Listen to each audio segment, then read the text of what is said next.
kang mag-alala, Torre, kasi matagal ko na talaga gusto makabugbog ng unggoy. Kung gusto mo lang talaga ng suntukan, bakit kailangan mo pa mga charity?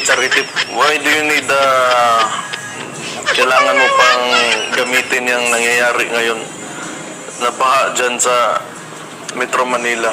If you're really serious about this, kung gusto mo yung charity na yan and you've laid some conditions, then let me lay my own conditions for the event. Kung serious ka talaga, these are my conditions. Pakiusapan mo yung amo mo na presidente and let it come out of his mouth that all elected officials should undergo a hair follicle drug test.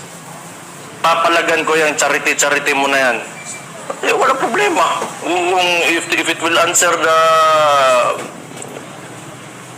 the issues nitong bansa natin, I can do that.